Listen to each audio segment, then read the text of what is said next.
నాగర్ కర్నూలు జిల్లా కొల్లాపూర్ వ్యవసాయ market yard సీఈఓను suspend చేయాలంటూ బీజేపీ నాయకులు ఆందోళన చేపట్టారు. రైతులు 6 కాలం కష్టపడి పండించిన ధాన్యాన్ని నెలల తరబడి మార్కెట్ యార్డులో నిల్వ ఉంచుతున్నారని మండిపడుతున్నారు.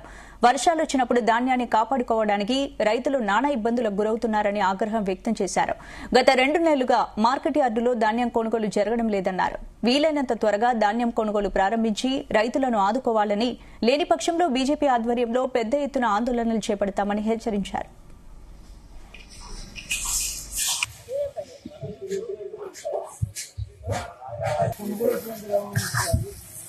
పర్సనల్ కూడా ఒక బీజేపీ పార్టీ తరఫున రైతులు వారి ఇబ్బందులు నీకు పర్సనల్ గా పర్సనల్ పెట్టే కూడా మీలో ఎలాంటి స్పందన లేదు. కొల్లాపూర్లో కాంగ్రెస్ పార్టీ నాయకులు ఎవరు లేరా? కాంగ్రెస్ పార్టీ నాయకులు మార్కెట్ గారికి వచ్చి చూడండి, సొసైటీ వాళ్ళు ఎంత ఇబ్బంది పెడుతున్నారు. కవర్లు ఇస్తలేరు, ధాన్యాన్ని కొట్టలేరు, ఏం చేస్తలేరు. మీరు కాంగ్రెస్ పార్టీ నాయకులు ఏం చేస్తున్నారు? కాంగ్రెస్ పార్టీ నాయకులు చెప్పాలి కదా మంత్రి గారికి. కాంగ్రెస్ పార్టీ నాయకులు చెప్పకుండా, మంత్రి గారు కొనకుండా, మంత్రి గారు 60 రాష్ట్రంలో రాజకీయాలు చేస్తున్నాడు. ನೀವು కొల్లాపూర్ ఎమ్మెల్యే ఫస్ట్ కొల్లాపూర్లో రాజకీయం చేయండి. కొల్లాపూర్ రైతులు పట్టించుకోండి.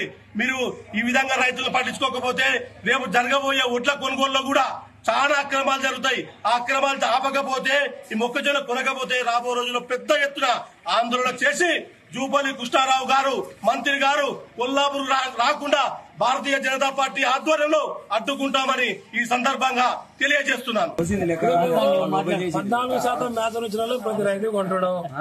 బయోమెట్రిక్ సిస్టమ్ పెట్టింది ప్రభుత్వం. కొత్త పద్ధతి ప్రకారంగా బయోమెట్రిక్ సిస్టమ్ ప్రకారంగా ఒక ఎకరాకి 25 క్వింటాలు పెడితే దానికి అనుసంధానంగా పాస్బుక్, ఆధార్ కార్డు, ఆన్లైన్ పెట్టిన క్లెయిమ్, బ్యాంక్ అకౌంట్, ఈ 3 పెట్టుకుని దానికి అనుగుణంగా ప్రతిరోజు తూకం చేసి కొంటానే ఉన్నాం.